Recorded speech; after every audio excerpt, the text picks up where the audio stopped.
রমজানের পূর্ব প্রস্তুতি সমূহ।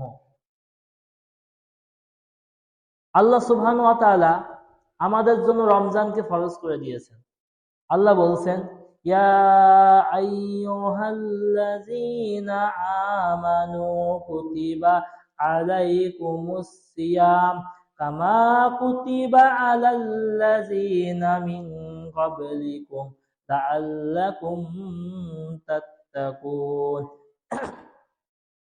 আল্লাহ বলছেন, হে ঈমানদারগণ, তোমাদের উপরে আমি সিয়ামকে ফরজ করে দিয়েছি,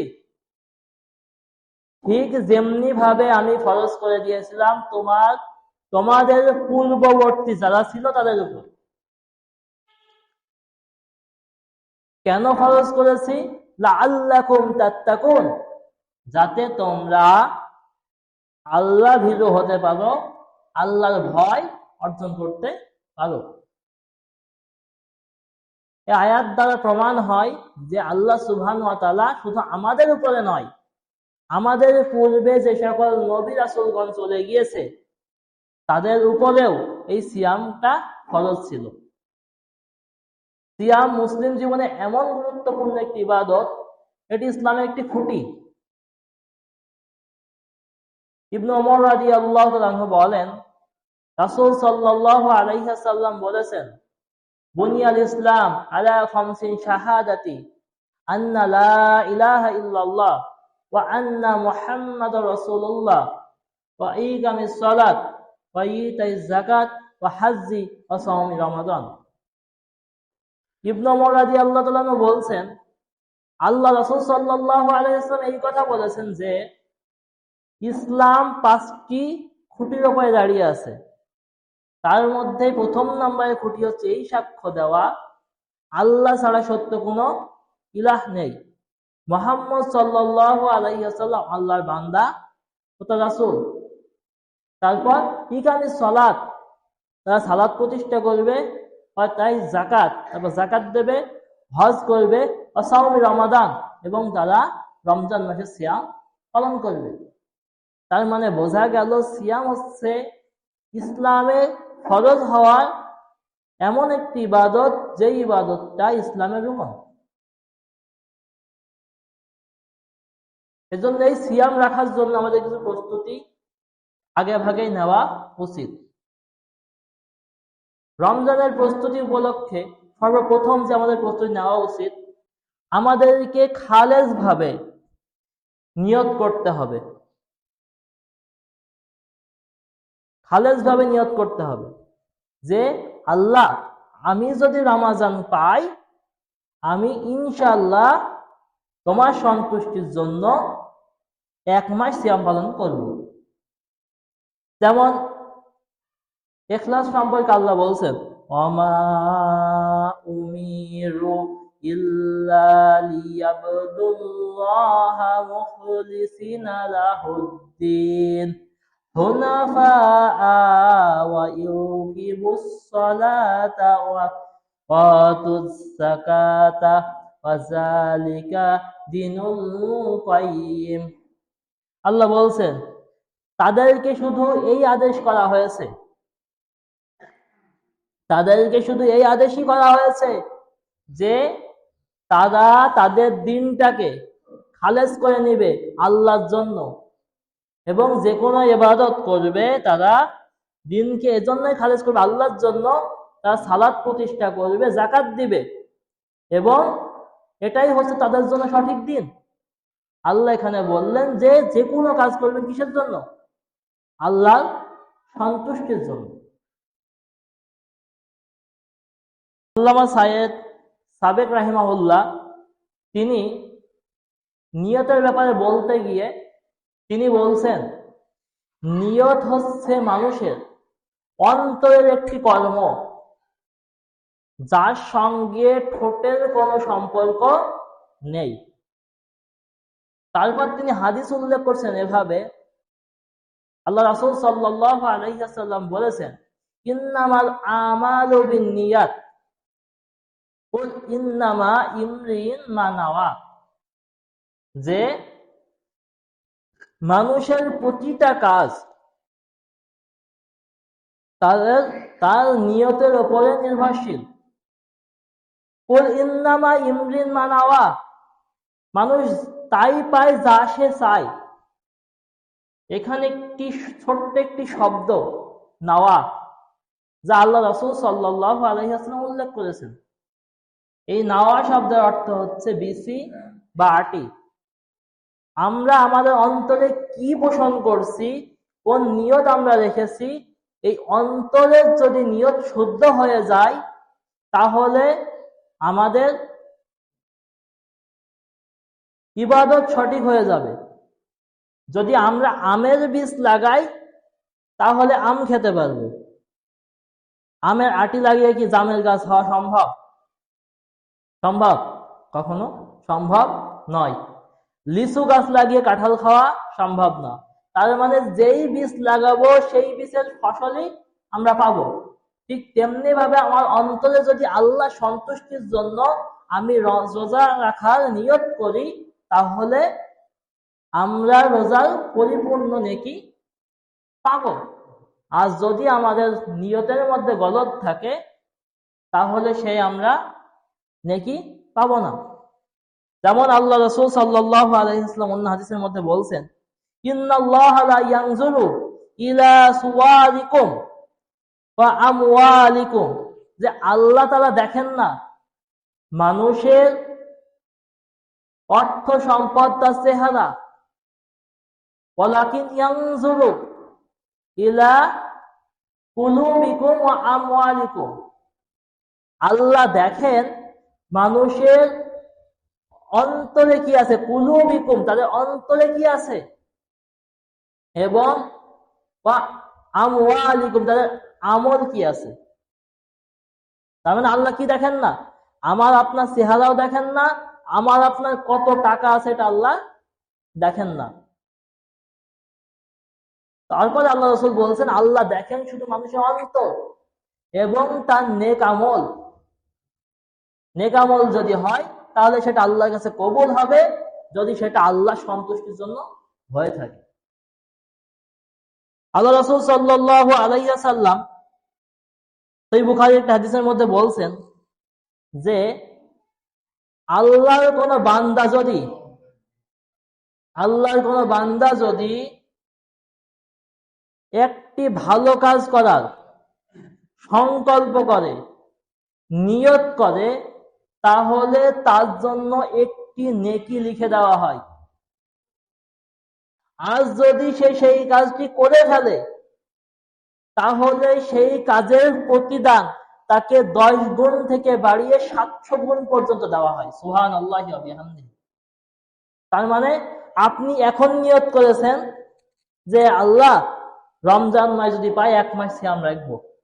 আচ্ছা, আমরা যে রমজান মাস পর্যন্ত বেঁচে থাকবো গ্যারান্টি আছে? গ্যারান্টি আছে? কিন্তু না, এখন যদি আমরা অন্তরে এই নিয়ত থাকে যে আল্লাহ রমজান মাস পেলে সিয়াম রাখবো, তাহলে কি হবে? আমি মরে যাব ঠিক, কিন্তু ওই সিয়াম যে 1 মাসের সিয়ামের নেকি আমার আমলনামায় থাকবে। কেন থাকবে? নিয়তের কারণে। তারপর আল্লাহ রাসূল বলছেন যে ব্যক্তি কোনো খারাপ কাজের নিয়ত করে, ইচ্ছা করে অন্তরে, কিন্তু তখন তার জন্য কোনো গুনাহ লেখা হয় না, তারপরে যদি সে সেই কাজটা করে ফেলে তাহলে তার জন্য একটি গুনাহ লেখা হয়। আর যদি ওই ব্যক্তি খারাপ কাজে ইচ্ছা করার পরে ওই কাজটা করলো না, তাহলে তার বিনিময়ে তাকে একটি নেকি লিখে দেওয়া হয়। সুবহানাল্লাহ। তাহলে নেক আমলের ক্ষেত্রে কি আপনি নিয়ত করেছেন, একটা নেকি পেয়েছেন, কাজ সম্পূর্ণ করেছেন, 700 গুণ পর্যন্ত আল্লাহ বৃদ্ধি করবে নাকি। আর আপনি মনে করেন খারাপ কাজে নিয়ত করেছেন, গুনাহ লেখা হচ্ছে না, খারাপ কাজ করলে একটা গুনাহ লেখা হচ্ছে। আবার যদি আপনি আল্লাহ সন্তুষ্টির জন্য ওই কাজ ত্যাগ করেন, ওই খারাপ কাজটা ত্যাগ করেন, আল্লাহ আপনাকে উল্টা নেকি দিচ্ছে। সুবহানাল্লাহ, আল্লাহর কত দয়া। এখন যারা বলে নিয়ত মুখে পড়তে হবে, মুখে পড়ার কথা যারা বলে, তারা কি এই নেকির অন্তর্ভুক্ত হবে? এই নাকি অন্তর্ভুক্ত হবে না? কেন হবে না? কারণ তারা তো রমজান মাস পড়ার পরে সাহারি খেয়ে তারপরে নিয়ত পড়ে, তাই না? নাওয়াইতু আন আসুম্মা গাদান মিন শাহরি রমাদান, এর মধ্যেও ভুল আছে, এর মধ্যেও ব্যাকরণগত ভুল আছে। তারা বলে নাওয়াইতু, আমি নিয়ত করছি, আসুম্মা, সিয়াম রাখার জন্য, আমি সিয়াম রাখবো, গদাং, এই গদাং শব্দের অর্থ হচ্ছে আগামীকাল। কিন্তু সাহারি খাচ্ছে কবে? সাহারি খাচ্ছে ভোরবেলা, খাওয়ার পরে, সাহারি খাওয়ার পরে নিয়ত পড়ছে মুখে এবং মাইকে অনেক জায়গায় পড়িয়ে দেয়। এই যে, কিন্তু আরবি দিন শুরু হয় কবে থেকে জানেন? আরবি দিন মনে করেন আজকে চাঁদ দেখা গিয়েছে, রমজানের চাঁদ দেখা যায় কখন? সন্ধ্যাবেলা। এই সন্ধ্যা থেকে শুরু করে নিয়ে তারপরের দিন যে আপনি ইফতার করবেন সন্ধ্যাবেলা, এই সময়টা একটা দিন। কিন্তু আমাদের দেশে যেটা হয়, চাঁদ দেখলো ভালো কথা, তারাবি পড়বে, তারাবি পড়ার পরে রান্না বাড়ার একটা প্রস্তুতি আছে, রান্না বাড়া করবে, পরে সাহারি খেয়ে নিয়ে এই নির্দিষ্ট একদিনের মধ্যেই বলছে আমি আগামী দিনে সিয়ামের নিয়ত করছি। আচ্ছা, যদি আগামী দিন বলা হয় তাহলে কি আজকের দিনের সিয়াম রাখাটা হচ্ছে? তার মানে সে যদি এভাবে নিয়ত করতে থাকে প্রতিদিন মুখে, তাহলে প্রথম দিনে একটা সিয়াম বাদ যাচ্ছে, একটা বাদ যাবে। কারণ প্রথম দিন বলছে আগামীকাল রাখবো, এভাবে আস্তে আস্তে 30টা যখন সিয়াম হয়ে যাবে, প্রথমে একটা সিয়াম বাদ যাবে। আর তার নিয়ত পড়ার কারণে ঈদের দিন তার সিয়াম রাখার নিয়ত হবে। তাহলে ইসলাম কি এত পাগল? ইসলাম কি এত পাগল যে ঈদের দিনও সিয়াম রাখার বিধান আছে? আসলে যারা এটা বানিয়েছে, এই নিয়ত যারা বানিয়েছে বসে বসে, এরা বাংলা পড়তে জানে না তো জানে না, এরা আরবি পড়তে পারে। আবার নিজেদেরকে খুব বড় আলেম মনে করে যে আমরা দাওরা পড়েছি, ইফতা পড়েছি, আমরা অমুক করেছি, তামুক করেছি, অমুক মাদ্রাসা থেকে পড়েছি। তাদের এত অহংকার ইলম নিয়ে, কিন্তু তারা স্বাভাবিক বোঝে না যে সিয়াম কখন থেকে শুরু হয়, কখন শেষ হয়। তারা ভুল নিয়ত বানিয়ে বসে আছে। তো আমরা অন্তরে এখন থেকে নিয়ত করবো যে আল্লাহ, রমজান যদি পাই আমরা সিয়াম পালন করব, তাহলে ইনশাল্লাহ আমরা এই সিয়ামের নেকি পাবো। 2 নাম্বার প্রস্তুতি হচ্ছে রমজানের জন্য শাবান মাস থেকেই আমরা রমজানের জন্য তৈরি হব। উম্মু সালামা রাদিয়াল্লাহু তাআলা আনহা বলছেন, আমি আল্লাহ রাসূলকে দেখিনি একাধারে 2 মাস সিয়াম পালন করতে। কি বলছেন? যে আমি আল্লাহ রাসূলকে দেখিনি একাধারে 2 মাস সিয়াম পালন করতে, তবে শাবান এবং রমাজান ছাড়া। তার মানে আল্লাহ রাসূল সাল্লাল্লাহু আলাইহি ওয়াসাল্লাম শাবান মাস যখন পড়তো, তখন তিনি একাধারে সিয়াম শুরু করতেন। প্রথম তারিখে সিয়াম শুরু করতেন, কোন বর্ণনায় আছে শেষের দিকে 2-1 দিন তিনি বাদ দিতেন, আর কোন বর্ণনায় আছে আল্লাহ রাসূল একটানাই সিয়াম পালন করতেন 2 মাস। তার মানে আল্লাহ রাসূল সাল্লাল্লাহু আলাইহি ওয়াসাল্লাম এই শাবান মাসে অতিরিক্ত সিয়াম পালন করতেন, অধিক সিয়াম পালন করতেন। উসামা ইবনে যায়েদ রাদিয়াল্লাহু তাআলা আনহু বলেন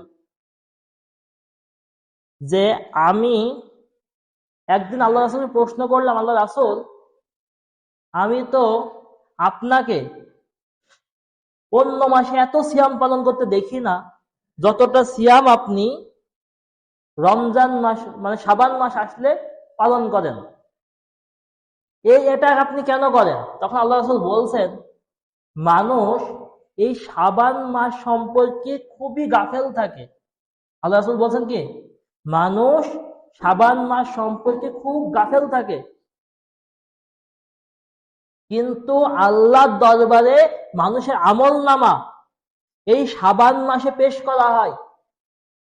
আমি চাই আমার আমলনামাটা যেন আল্লাহর কাছে এমন ভাবে পৌঁছায় যে যখন আমি সিয়াম অবস্থায় আছি। তার মানে কি আমাদের আমলনামা কোন মাসে পেশ করা হয় আল্লাহর কাছে? এই শাবান মাসে। আল্লাহ রাসূল বলছেন, আমি চাই যে আমার আমল নামাটা যেন আল্লাহর কাছে পৌঁছায় এমন ভাবে আমি তখন সিয়াম পালন করছি। এটা আল্লাহ রাসূলের চাওয়া ছিল। আল্লাহ রাসূল অধিক সিয়াম পালন করতেন। তো আমরা চেষ্টা করব, খুব বেশি না পারি, সোম বৃহস্পতিবার বা একটা দুইটা তিনটা বা 10-12টা রোজা আমরা রাখার চেষ্টা করব যদি পারি। তো আল্লাহ সুবহানাহু ওয়া তাআলা এই তৌফিক আমাদের দান করুন। 3 নাম্বার প্রস্তুতি হচ্ছে তওবা করে আল্লাহর কাছে আত্মসমর্পণ করা। আমরা সারা বছর গুনাহ করি না? সারা বছর গুনাহ করি, সারা বছর গুনার সাগরে ডুবে আছি।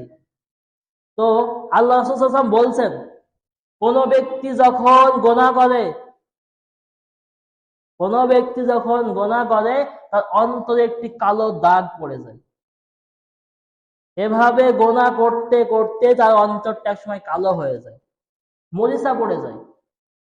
কিন্তু যখন সেই ব্যক্তি আল্লাহর কাছে তওবা করে তখন ওই দাগগুলো সব উঠে সাফ হয়ে যায়। এখন যদি আপনি আল্লাহর কাছে দাঁড়ান, আল্লাহর সামনে, রমজান মাস এসেছে, তখন আপনি আল্লাহর সামনে দাঁড়িয়েছেন, কিন্তু আপনার অন্তরের মধ্যে গুনার যে কালো দাগ, সেই ছাপটা এখনো রয়েছে। আপনার কি ইবাদতে, ওই অন্তর ইবাদতে মন বসবে? কিন্তু রমজান মাসটা অধিক ইবাদতের মাস। এজন্যই এই ব্যাপারে আমাদের তওবা করতে হবে। আল্লাহ বলছেন, ফাতুবু ইলাল্লাহি জামিআ আইয়ুহাল মুমিনুনা লাআল্লাকুম তুফলিহুন। হে মুমিনগণ, তোমরা সকলে আল্লাহর নিকটে তওবা করো, আল্লাহর নিকটে ফিরে যাও, যাতে তোমরা সফল হতে পারো। আবার আল্লাহ রাসূল সাল্লাল্লাহু আলাইহি ওয়াসাল্লাম হাদিসের মধ্যে বলছেন, কুল্লু বানি আদম খাত্তাউন খায়রুল খাত্তাইনা তাওয়াবুন। নিশ্চয় প্রত্যেক আদমের সন্তান তারা ভুলকারী, এবং তার মধ্যে উত্তম ভুলকারী হচ্ছে যে আল্লাহর নিকটে তওবা করে। সুবহানাল্লাহ। তাহলে কি ভুলকারীদের মধ্যে উত্তম কে? যারা ভুল করে আল্লাহর কাছে ক্ষমা চায়, তারা কি মানুষের মধ্যে উত্তম। অন্য হাদিসে আল্লাহ রাসূল বলছেন যে আল্লাহ তাআলা বলেন এভাবে যে তোমরা যদি মানুষের ভুল না করতে, আমি তোমাদেরকে ধ্বংস করে দিতাম, দিয়ে তোমাদের জায়গায় এমন এক জাতিকে সৃষ্টি করতাম যারা ভুল করত আবার আমার কাছে তওবা করত। তার মানে কি আমরা যে তওবা করব এটা আল্লাহ চান। এই খাঁটি মনে তওবা করতে হলে 3টা শর্ত পূরণ করতে হয়। প্রথম নম্বরের শর্ত হচ্ছে, যেই পাপ আপনি করেছেন আল্লাহর কাছে স্বীকারোক্তি দিতে হবে যে হে আল্লাহ, যে আমি এই পাপ করেছি, স্বীকার করছি, দিয়ে পাপটা বর্জন করতে হবে। প্রথম কাজ কি? পাপ ছেড়ে দিতে হবে। 2 নাম্বার, ওই যে আপনি পাপে নিমজ্জিত হয়েছেন, এর জন্য আপনাকে লজ্জা পেতে হবে যে আল্লাহ, আমি পাপটা করে ফেলেছি, তুমি আমাকে মাফ করে দিও। 3 নাম্বার হচ্ছে ওই পাপ আর কোনোদিন করব না, এই প্রতিজ্ঞা আল্লাহর সাথে করতে হবে। যদি আমরা মানুষ, আমরা এই প্রতিজ্ঞা যদি আমরা করি, আবার এই প্রতিজ্ঞা আমরা ভেঙে ফেলবো। দেখা যাচ্ছে আমরা চিন্তা করলাম যে একটা খারাপ কাজ তো করেই ফেলেছি, আল্লাহর কাছে মাফ চাচ্ছি, আল্লাহর কাছে আমি শর্ত 3টা পূরণ করে মাফ চাইলাম, আল্লাহ মাফ করে দেবে। কিন্তু আমরা মানুষ, আমরা এই প্রতিজ্ঞা কিন্তু রক্ষা করতে পারবো না, আবার ভুল করব। আল্লাহর এত দয়া, আমরা যতবার ভুল করব আল্লাহ আমাদেরকে ততবার ক্ষমা করবে। কিন্তু আমাদের উচিত আল্লাহর কাছে খাঁটি মনে তওবা করে যেন আল্লাহর সামনে দাঁড়াতে পারি। রমজানটা যেন আমরা আল্লাহর কাছে তওবা করে আল্লাহর দ্বীনের পথে গিয়ে আল্লাহর জন্য রমজানটা পালন করতে পারি।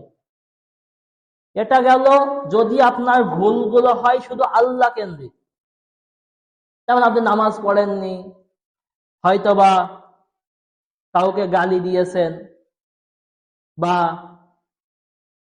আপনি এমন কিছু কাজ করেন যেগুলো শুধু আল্লাহর সাথে সম্পর্কিত। আর যদি এমন গোনা হয় যে এই গোনাটা মানুষের সাথে সম্পর্ক, যেমন আপনি একটা মানুষের জমি আল ঠেলেছেন, আল ঠেলে আপনার জমি আপনি এক হাত বাড়িয়ে নিয়েছেন, ওই ভাই জমি আপনি এক হাত কমিয়ে দিয়েছেন। আল্লাহর কাছে আপনি সারা জীবন মাফ চান, আল্লাহ মাফ করবে? আল্লাহ মাফ করবে না। কারণ কি, ওই ব্যক্তির যে আপনি জায়গাটা দখল করলেন, ওই জায়গাটাকে ফেরত দেওয়া লাগবে। ওই জায়গা ফেরত দেওয়ার পরে তখন আপনাকে আল্লাহ মাফ করবে। যদি গোনা আল্লাহর সাথে সম্পর্ক যুক্ত হয়, তাহলে নামাজ পড়েননি, রোজা রাখেননি, যাকাত ফরজ হয়েছে আপনি দিলেন না, এই তওবা কি হবে?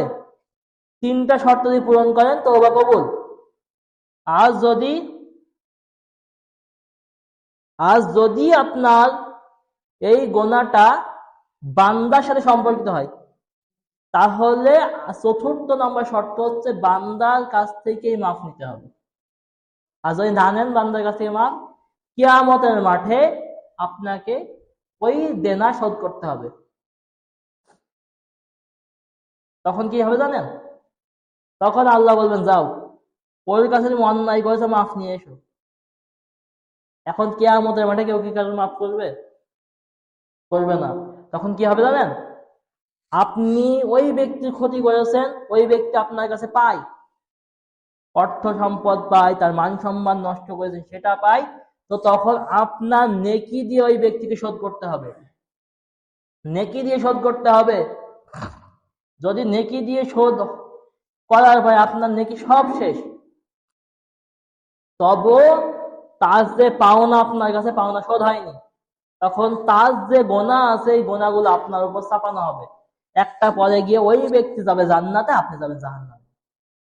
এজন্য ভাই, আল্লাহর সঙ্গে পাপ হয়ে যেতে পারে, কিন্তু মানুষ কেন্দ্রিক কোনো পাপ করবেন না। কারণ মানুষ কেন্দ্রিক পাপ করলে আল্লাহ তাআলা কিয়ামতের মাঠে মাফ করবে না, তখন কিন্তু বিপদে পড়ে যাবেন। এজন্য আমরা রমজান আসার আগে খাঁটি মনে তওবা করে আল্লাহর কাছে ফিরে আসবো, যেন আল্লাহ তাআলা আমাদেরকে মাফ করে দেয় এবং সেই অবস্থায় আমরা রমজান পালন করতে পারি। 4 নাম্বার, যদি কারো সিয়াম কাজা থেকে থাকে, সেই সিয়াম গুলো রমজান আসার আগেই, শাবানের মধ্যেই পালন করে নেওয়ার চেষ্টা করব। কারণ আয়েশা রাদিয়াল্লাহু তাআলা আনহা বলছেন, আমি সারা বছর ব্যস্ত থাকার কারণে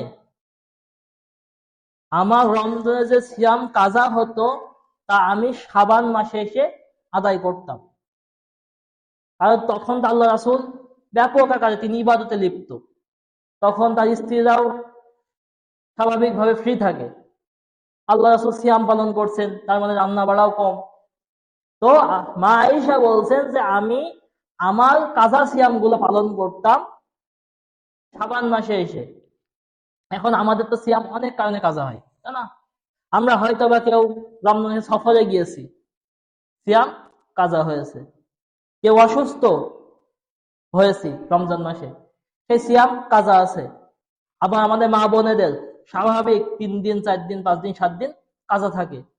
এই কাজা সিয়াম যাদের আছে, তারা এই শাবান মাসের রমজানের চাঁদ দেখার আগেই পালন করে নেবেন। তাহলে আপনার আগের কোনো কি থাকলো না, আল্লাহর কাছে আগের কোনো দেনা আপনার থাকলো না, আপনি ঋণ মুক্ত, আল্লাহর কাছে আপনি ঋণ মুক্ত। 5 নাম্বার হচ্ছে রমজানের প্রস্তুতি হিসেবে রমজান সম্পর্কে জ্ঞান অর্জন করা। আল্লাহ রাসূল সাল্লাল্লাহু আলাইহি ওয়াসাল্লাম বলছেন, তলাবুল ইলমি ফারিদাতুন আলা কুল্লি মুসলিম, প্রত্যেক মুসলমানের উপরে জ্ঞান অর্জন করা ফরজ। ইমাম বুখারী রাহিমাহুল্লাহ তিনি তার সহিহ বুখারীতে কিতাবুল ইলমের মধ্যে একটি অধ্যায় নিয়ে এসেছেন, বাবু ইলমু ক্বাবলা ওয়া কওলি ওয়াল আমালি, যে এই অধ্যায় হচ্ছে এই সম্পর্কে কথা বলা এবং আমল করার পূর্বে জ্ঞান অর্জন করা। আমরা যেখানে দাঁড়িয়ে কথা বলছি, তাই না, আমি কথা বলছি, এই কথা বলার আগে আমার কি করতে হবে? ইলম অর্জন করতে হবে। আবার আমি যখন এক আমল করব, এই আমল করার সময়, আমল করার আগে আমাকে এই সম্পর্কে জ্ঞান অর্জন করতে হবে। যেমন রমজানের ফজিলত কি আছে, রমজানের ফজিলত কেমন হবে, রমজান এর মাসালাগুলো কি হবে, রমজান সিয়াম কিভাবে ফরজ হয়, সিয়াম কি কারণে ভঙ্গ হয়, এগুলো সব বিষয়ে আমাদেরকে জ্ঞান রাখতে হবে। যেন আমরা দেখা যায় আমি এমন একটা কাজ করেছি আমার সিয়াম ভেঙে গিয়েছে, কিন্তু আমি জানি না, আমি না খেয়ে আছি। এজন্য এটা জানতে হবে। 6 নাম্বার, যে রমজানের প্রস্তুতি হিসেবে আমরা রমজান মাস পেয়ে, রমজান মাস যখন আমরা পাবো, আমরা যেন তাতে আনন্দিত হই।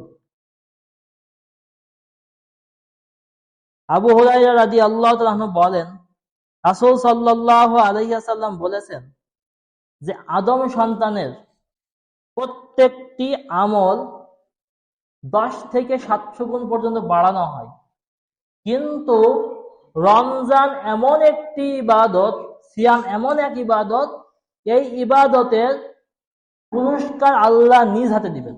সুবহানাল্লাহ। আচ্ছা বলেন তো, একটা অফিসে কেউ যখন চাকরি করে, তখন কি বেতনগুলো কি মালিক নিজে হাতে দেয়? স্বাভাবিক তার মালিকের যেসব কর্মচারী আছে তাদের হাত দিয়ে বেতনগুলো বন্টন করে না? কিন্তু একদিন মালিক ঘোষণা করলো, আমি আমার ইচ্ছা মতো সবাইকে বোনাস দেবো, এটা আমি নিজ হাতে দেব। আচ্ছা বলেন তো, ওই মালিক যদি দেয়, ওই স্বাভাবিক কর্মচারী হাত দিয়ে যতটুকু দিত ততটুকু দিবে নাকি বেশি দিবে? আরো বেশি দেবে। আর সেখানে আমার রব যখন নিজ হাতে দিবেন, আমার রব যখন নিজ হাতে দিবেন, তখন কত বেশি দিবেন? আপনার কি ধারণা আছে যে আল্লাহ তাআলা যখন নিজ হাতে আমাদের পুরস্কার দিবেন, কত দিবেন? কোন ধারণা আছে? এজন্যই আমাদেরকে রমজান পেয়ে খুশি হতে হবে যে হ্যাঁ, আমি আল্লাহর কাছ থেকেই এর প্রতিদান পাবো, খুশি মনে সিয়াম পালন করতে হবে। আরেকটা প্রস্তুতি হচ্ছে, কোরআনকে যারা পারি তারা নিয়মিত তিলাওয়াত করব, আর যারা পারি না তারা শিখে নেওয়ার চেষ্টা করব এই 1 মাসের মধ্যে। কারণ আল্লাহ তাআলা বলছে, শাহরু রমাদান আল্লাযী উনজিলা ফীহিল কুরআন হুদাল লিন-নাস ওয়া বাইয়িনাতিম মিনাল হুদা ওয়াল ফুরকান। রমজান তো সেই মাস, যেই মাসে আমি কোরআনকে নাজিল করেছি মানব জাতির হেদায়েতের জন্য, যেন তারা সত্য মিথ্যার পার্থক্য করতে পারে। আচ্ছা বলেন তো, আপনার কাছে সচিবালয় থেকে একটা চিঠি এসেছে, সেটা কি স্বাভাবিক বাংলা ভাষায় লেখা থাকবে? থাকবে না। বাংলাদেশ সচিবালয় থেকে আসলেও সেটা ইংরেজিতে লেখা থাকবে। এখন ওই চিঠি যদি আপনার কাছে আসে, আপনি বুঝতে পারছেন এটা সচিবালয় থেকে এসছে, মন্ত্রীদের কাছ থেকে এসছে, ওইটা কি জানার, ওই ভিতরে কি লেখা আছে জানার জন্য আপনার আগ্রহ তৈরি হবে না? তৈরি হবে। তখন কি যে ইংরেজি পারে দৌড়াইতে দৌড়াইতে এই ব্যক্তির কাছে যাবেন যে ভাই অন্তত চিঠিটা পড়ে দাও আমাকে।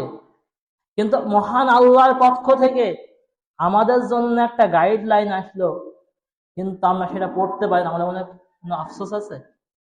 আমাদের মধ্যে কোনো আফসোস নেই, শেখার চেষ্টাও